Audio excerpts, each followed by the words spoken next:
Hi, Shannon Waller here, and welcome to Inside Strategic Coach with myself and Dan Sullivan. Dan, today we are going to do our Scary Times Deep Dive number 3, which is a really exciting project that we're doing. So this is all based on the Scary Times Success Manual that you created back in time, and it's been incredibly useful in the time that we're recording this for the COVID-19 crisis kind of that we're in. And I'm excited because what you put together here is really a series of strategies and a way of thinking about things that really helps people not just be in their negative reactive response, but really in a much more creative and proactive way of being. So first of all, thank you for doing this. And then let's jump in actually and just label what this one is. So strategy number 3 is forget about the sale and focus on creating value. So Dan, what does that mean exactly, to forget about the sale and to focus on creating value? Well, the whole world moves through sales. You know, it's not just people's normal idea about sales, but sales take on importance in everyday life. Somebody's got an idea and they want other people to go along with their idea, so there's a certain kind of sale there. But what I've noticed, Shannon, is that in scary times, if you're feeling shocked and someone tries to make a normal kind of sale to you, they call you up and it's almost like they're ignoring the fact that something different is happening in the world. And then they try to sell in a normal way, which would be some sort of product or service. Then, you know, it's just out of kilter. There's just an out of kilter quality about it. Lots of things that are normal seem a little odd during scary times, but selling in the normal sense of selling, where the salesperson is more interested in getting a check for their product, they're not really interested in what's going on with the customer or the client, and that becomes really bothersome. So I thought this would be a good time to actually give a fresh meaning to what selling is, period. And this has been always my personal approach in my own life, but also in terms of Strategic Coach as a company. We sell to prospects, and all of our prospects are successful, talented, ambitious entrepreneurs who are looking for more freedom in their life. They want greater freedom of time, they want greater freedom of money, freedom of relationship, and freedom of purpose in life. And so that's our normal people. But even with those really good things, they may not be in the mood when we're talking to them about, joining our program, when they're worried about a lot of other things. And so what I came up with is that there's 2 parts to every really good sale. And the first part is, number 1, that you intellectually engage the other person with something that they really want, something that's really good for them. So this isn't something that you think should be good for them. It's just actually something that they see as good for themselves. Oh. So my definition for selling, the best kind of selling, is 2 parts. And the first part is that you intellectually engage the person that you're selling to with a future desirable result. It would be an improvement and an achievement in their life. And it's not what you want for them, it's what they want for them. Okay, so you ask questions which allow them to actually focus on this future result. Okay, and they're intellectually engaged with it, and it's got to be good for them. Okay, so that's one of my provisos, is that it has to be good for them. They're the one who creates it. I simply, or anyone who learns this particular formula, definition, is that it's really that you're getting them clear about what they really want. And number 2 is that you then enable them. Okay, so you enable them, first of all, to commit to that goal, and then to courageously take action to actually move forward and actually achieve the goal of that result. And if you do both of those things, one of them intellectual, the other one emotional, you got yourself a sale. Now, it still might not be something that they go for, but you've done your part to actually stack the odds in favor of them actually getting something in their life. So right now, this definition is even more important than during normal times, And that is that because people are shocked because of the scary time circumstances that have suddenly changed their life, might have certainly changed their financial life, changed their business life, changed their employment life, or the other thing is really changed their personal life. So it's really cut things down. And so these are not normal circumstances. So you can't be normal about the things that you sell people, but you can really take advantage of the present circumstances to be an extraordinary salesperson. And I'm going to define in the strategy number 3 about being an extraordinary salesperson during scary times. I love it, Dan. Well, the whole idea about engaging people both intellectually and a future, as you say, with a future improvement and achievement in their mind that will be good for them. It's interesting because what you're taking or changing here, a lot of people have the perception that sales is actually about manipulation. Manipulation is actually a neutral term. It means to move something. But often it's gotten a really negative connotation because the implication is it's good for you, but it's not good for them. So this is a very critical element to your definition. And then to really help them emotionally commit as well and to enable them to take action on that. I mean, how many times I know for myself, intellectually, I've thought, yeah, that would be a really good idea. Had zero emotional anything, nor was I committed to any action. So it really does require those two pieces. And I love that you've pulled it apart that way. And I can't wait to hear about being an extraordinary salesperson. So if you're not doing this, how are you perceived by other people? If you're not focusing on the intellectual and emotional part, there's probably a downside. Yeah, well, I think that sales as an activity has gotten enough of a bad rap during normal times. And a lot of people would never want themselves to be actually described as a salesperson. So there's kind of a negative edge to it. If you're going to be a successful entrepreneur, you've got to bypass a lot of bad talking about selling. Anybody who achieves anything in life is a good salesperson, especially when they've convinced and encouraged a lot of other people to move in a particular direction. So, really good leaders are really good salespeople, okay, because they will allow people to intellectually engage, as we said in the definition, with a future desirable result that's really good for them. So that's what great leaders do.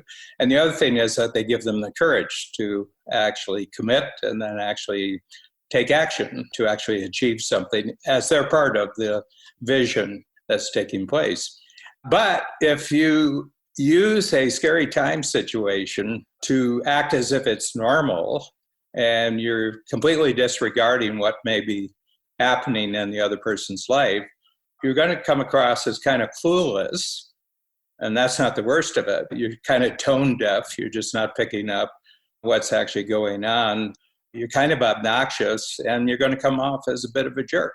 And my feeling is that if you do that enough during scary times, you're going to get a lifetime reputation for being a kind of a jerk.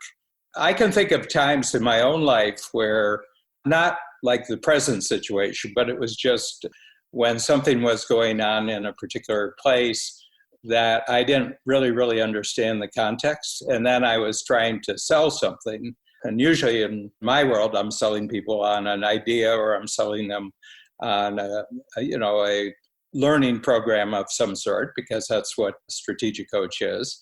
But I'm not paying attention to what's actually going on. And afterwards, I felt really badly. And, people said, did you know what was going on there? And you were doing that? I mean, come on, wake up. I've always, even when I think about it long afterwards, it still gives me a cringe. I feel, did I actually do that? So, I mean, I'm just saying that probably everybody listening to our podcast here, Shannon, has tried to sell over a situation where they shouldn't have been doing that. So all I'm going to say is that if there are abnormal times, then you can't treat selling in a normal way. Mm-hmm. But that doesn't mean you can't be an extraordinary salesperson. As a matter of fact, there's more of an opportunity right now for someone who's really good at sales to be an extraordinary salesperson, but it has to have a different focus. It has to have a totally different focus. I'm going to show everybody of sales that they can make right now that are probably the most important sales of your life. That when you get through this period, normal times of some sort will return to our lives, but you'll remember the sales that you made during this period as the most important sales that you've ever made in your life. That is incredibly exciting. Okay, I can't wait to get to it. So let's jump into the strategies, Dan, because I can't wait to get to number 3, as you mentioned. But let's talk about number 1, selling yourself first on a much bigger role. So you've said the potential is to be extraordinary, but sounds like you have to sell yourself on that first. Is that right? Yeah, and that's always the case. I have a rule, never try to sell something you're not sold on. So I'm not waiting for someone else to buy before I'm sold on the thing that I'm trying to sell them. I sell myself, which means I only sell things that I truly believe are good for the other person. That's my truth. But I'd like to back up just a second here, Shannon, and I'd like to talk about that even though people may not be in the market for any normal kind of sales pitch, okay, right now, or there'll be a time when they won't receive it positively. They won't be enthusiastic if you try to approach them this way. There is something that everybody wants to buy right now, okay? And I would say they'll buy anything that gives them a higher sense of morale about their life. They feel better about what's actually happening to them. They would love to have a sense of momentum in their life, that things are really moving in the right direction. There's energy in their life, and they would like to buy something that makes them very hopeful and very excited about the future. And those 3 things I can absolutely tell you that everybody wants to buy if you are an extraordinary salesperson and you can actually sell them these things. Mm-hmm. Okay, so as I'm talking, I want everybody who's listening to think of themselves in their sales role. I am going to be the salesperson here, and I'm going to try to sell you, intellectually engage your mind that you can be an extraordinary type salesperson during these scary times. And the thing about it is that you're going to take all your proven sales skills, every way that you've been a great salesperson in the past, but you're going to take it to a new level by helping transform as many other people around you into the role of being heroes in the lives of everyone that they actually have an impact on. Okay. So to a certain extent, you're going to take on the role of a hero salesperson, but the sale that you're going to make is that you're going to sell everybody a confident and a capable vision of themselves, that they're also going to be heroes to other people that they know. Wow. I mean, that's can be a total transformation of how I know some people are feeling right now, Dan. They're feeling like, oh my gosh, I can't do the way I used to do it. So what you painted here is a really exciting picture of how to create value. And as you also talk about being useful, which is, I think all of us just are desperate to be useful to other people at the best of times. And knowing how to do that now is a really special thing to be able to focus in on. So I love the morale, momentum, and motivation. That's like super exciting to dive into. So Dan, let's talk about selling them on being a bigger hero right now. So let's dive into that one a little bit more. Well, people say, well, how do you even bring up the subject? And I said, well, again, rule number 1, if you want to sell someone on this, then you have to sell yourself first. So before you take strategy number 3, you're listening to it right now. Before you take this and actually put it into action, just make a note for yourself, just on a sheet of paper, just make a note of who the people are. In strategy 2, we talked about finding 20 individuals whose future, your future really, really includes these people. They're very important for your future. So if you just keep strategy 2 in mind, that you've already made a list of 20 individuals, I said, well, why not start with them and convince them how to be a hero in the present times? In other words, they'll just be a hero with the people that they already know. And your impact on those other people are actually through the person that you're talking to, because you don't necessarily know the people that they know. So this has got sort of a really networking effect. We're creating a network. And my feeling is the world actually is held together by the networks of individuals who know other people, who know other people, who know other people. We've got all these networks. So you're kind of at the center of a network right here, and you've decided to be a hero. And the way you're going to be a hero is by demonstrating to other people how they can be a hero. That's so exciting. And the question we covered in the last podcast is amazing. So if you haven't got that one, I would say tattooed in my brain, you might want to do that, because that really is how you can be a hero. So let's dive into the next three, Dan: morale, momentum, and motivation. So let's start with morale. Why is it so important to help people focus on morale right now? I think what I've just learned from coaching entrepreneurs for going on 5 decades now is that it's hard to get a person to feel confident about their future until they feel more confidence about their past. So if you've watched me, and you have, Shannon, over about 30 years, that my number one move in talking to anyone about the future is always to take a particular focus and go backwards and say, can I ask you a question? And in this case, I'll build this right into the conversation right now. And that is, where in the past have you been a hero to other people, where they really valued what you did afterwards and you felt really terrific? You felt proud about yourself afterwards, and it's a great conversation. I mean, first of all, you could see the person's eyes. They're immediately not really looking at you. They're going backwards. They're reviewing all the old films, and they may have some talking, but really where it was your influence, what we're talking about, you being a hero, is where your influence in a certain situation made a huge difference in a situation turning out well for someone. You were a crucial player. You supplied a crucial capability to them and actually made them feel better.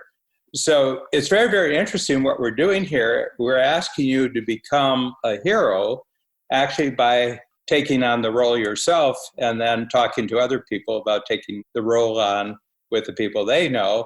And, what I can envision happening here, Shannon, maybe you can already see it coming, is that they'll call back and say sort of, well, how did Dan do that? I'm trying to think, how did Dan actually do it? Oh, yeah, that's how he did it. Right. So they'll remember you as the teacher who taught them how to be a hero. And then they'll be a teacher to other people, and they can actually teach other people to be a hero. And that way we'll create I'll use the word here because it has a meaning in positive terms as well as negative terms. This can go viral, and this can actually go viral faster than the negative virus is going. That's what I'm talking about here. But the first thing you have to do, and I'm talking to the listener here, our podcast listener, you have to sell yourself that you're going to do this. And then the way to start by helping other person be a hero is to help them identify from their past where they've actually been a hero. So they're not using an abstraction here. They're not using a theory. They're actually going back and actually using their actual experiences. Okay, and what that felt like, and if they need to reinforce that a little bit, well, think back to where other people have been a hero to you. Okay, so you can examine your experiences from two directions. One is where you were on the receiving end of someone else being a hero, and how did that feel?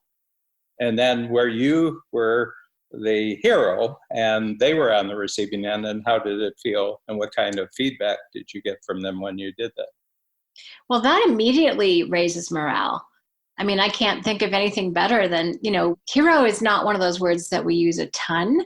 And so really thinking, okay, where did I really make a difference for someone? Where did my actions, what I said, sometimes maybe what you didn't do, just really put you above and really elevated you in that person's experience I can't think of anything better for morale. So I love that.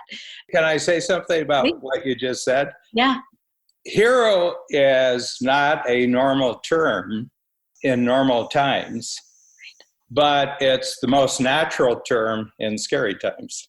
Ooh, yes. I mean, if there was ever an opportunity to be a hero, scary times makes it 10 times more available, makes it 10 times easier. And we really size up people, people that we know, How are they acting during scary times? Are they being courageous? Are they giving other people energy, or are they a load? They're sucking energy. They're not creating energy.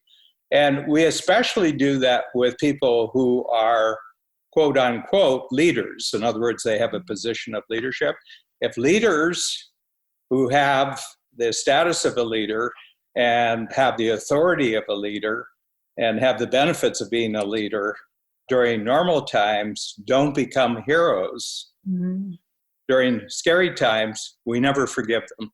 We never forgive them. Their image is that they let us down. They let us down.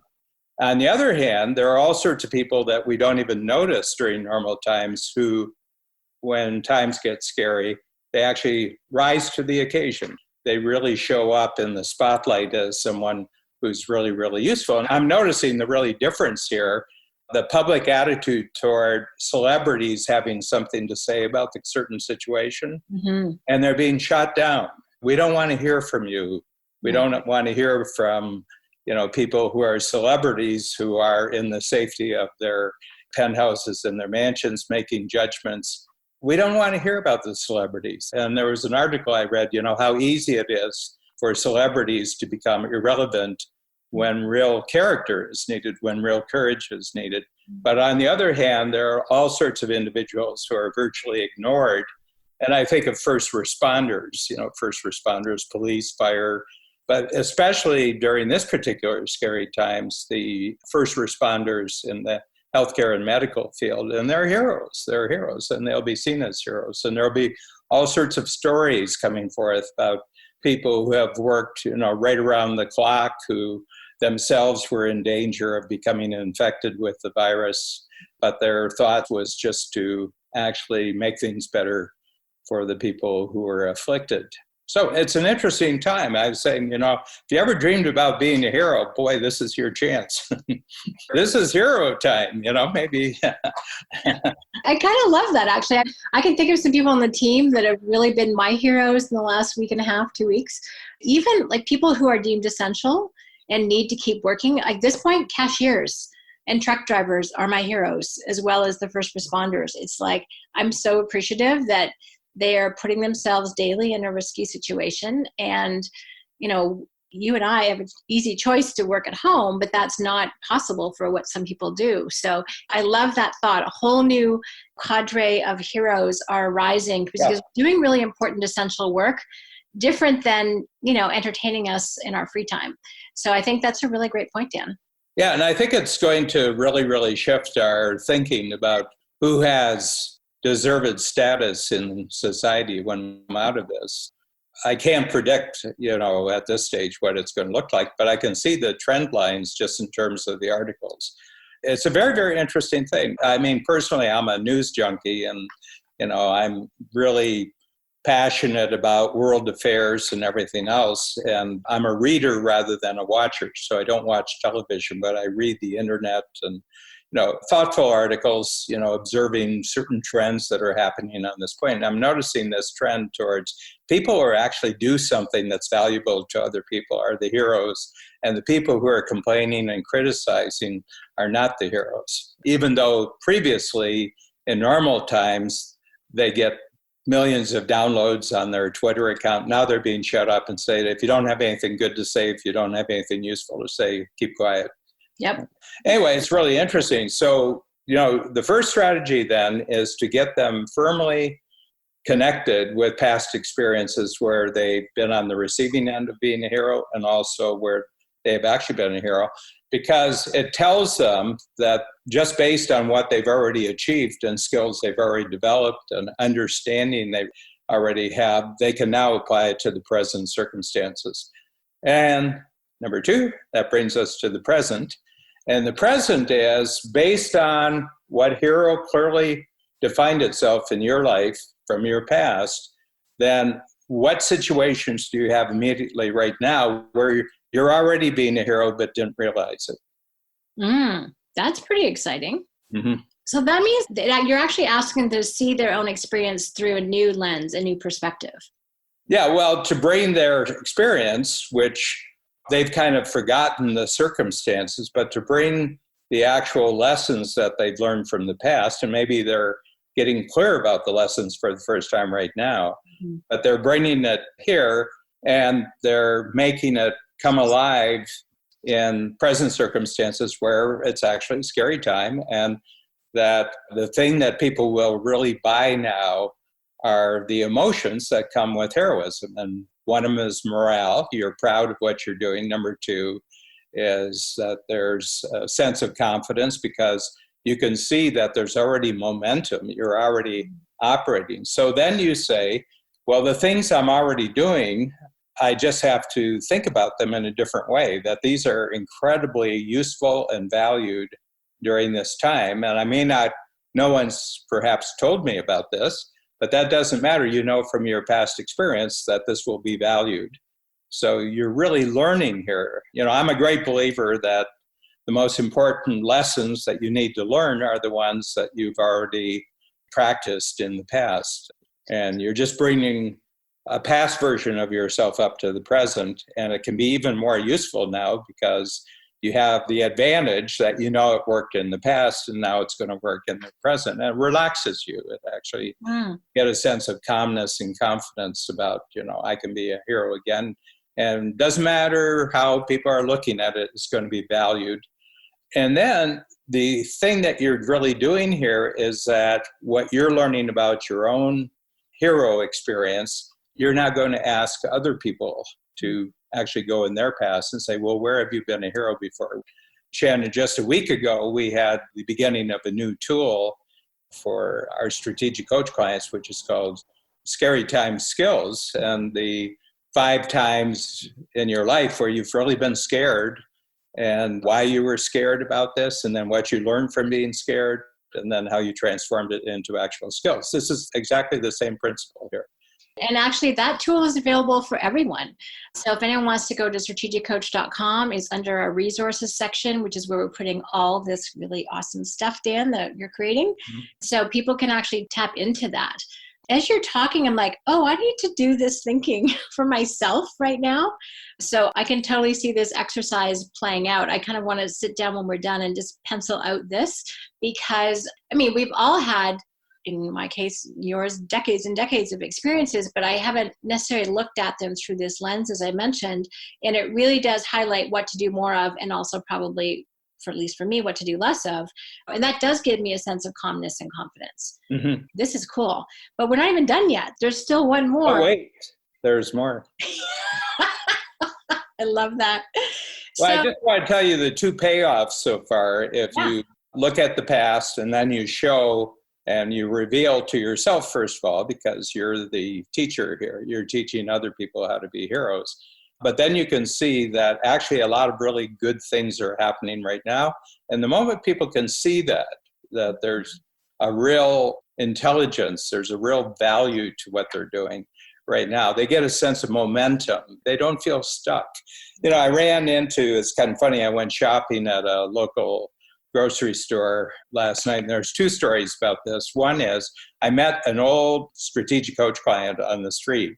He says, Dan, and I turned around and my memory capture thing, I knew exactly his name. And I said, how are you? I haven't seen you.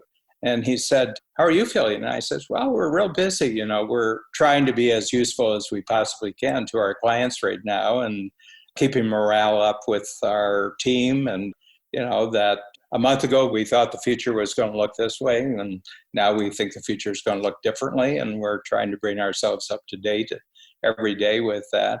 And I said, how do you feel? And he says, to tell you the truth, I feel really useless. He says, I just feel totally useless. You know, he said, I don't know what to do. So I chatted him with, you know, I didn't have time to give him a full podcast of information and everything. And I said, well, you know, you're someone who's really a great leader. And I remember you being a great leader. And, you know, you were really great at getting other people excited. I said, just think about what you've done. And then we had to run. Both of us were on a mission. So we did it. And then I got to the supermarket and there were no baskets and there were no push carts. And I understand in some places they have someone whose job is just to wipe them down every time they've been used, but this isn't one of those stores. But it was interesting because they had a cash-only line, and then they had debit and credit line. So I was in one of the lines, and somebody went to the debit and credit line. He says, I'll open up for you here. And I went, he says, this is credit or debit? And I said, yes, it is. He says, because the first line is just for cash. And he said, we're only allowed to be over there for 1 hour, and then we have to shift. We can't be there for more than an hour. And everybody was wearing gloves and everything else, and they were all really young. I mean, high school or beyond. And I said, well, I really want to thank you for doing what you're doing. This is very necessary. And he says, yeah. He said, I answered their ad. He says, this isn't my regular job, but they said they were looking for extra people. So I came and helped out right now. And it was kind of interesting, the contrast between my meeting on the street for someone who just has forgotten that he's actually a leader, and totally knows how to be useful, and maybe a 19-year-old who just said, the money's not great, but he says it's something to do and you feel like you're contributing. So anyway, it's just a little contrast. We're really talking about different mindsets here, and it's how you see yourself and how you see your impact on other people that makes all the difference. And so the big thing is to get people really, really anchored in the past experience they have of being a hero, and then to identify the situations where they're already being a hero, and that gives them a sense of momentum. And the third one is to say, now, if you go a little further in the future, maybe a month out, how could you grow your ability to be a hero? What specific things you're not doing right now, but now that you've got the formula, you understand how you could be a hero in the future. And now they get a sense of motivation because these are things that are still going to be created. Oh, this is exciting. So this is kind of the natural direction of the conversation because you've gone past, present, and now it's like, okay, what's next? And this is what takes that seed of momentum and just really pushes it forward. Yeah, this is motivation, and this is really excitement, they're excited about it. So we've got pride about the past, you've got confidence about the present, and then you have excitement about the future. You've got a future that's really got a lot of energy to it. You got a future that's got a direction to it. And you got a future that's really has a purpose to it. That's exciting. So as a salesperson or someone who's selling anything, if you're helping people do this, and I'm sure they've already given you a ton of information that you can say, hey, you could help them think through, how can you be more of a hero? To whom can you be more of a hero? What are some things that you could do? I mean, what a creative conversation and useful conversation this is for a salesperson to have.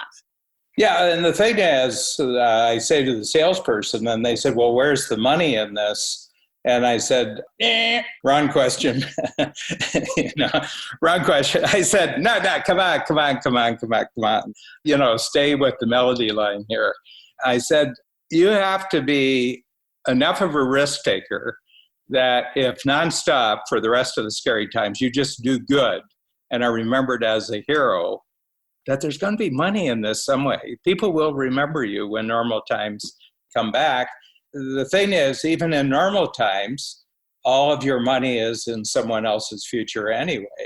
Right. So spend all your time now investing in giving people really exciting futures that they're proud of, that they feel a lot of confidence about, and they're very excited about.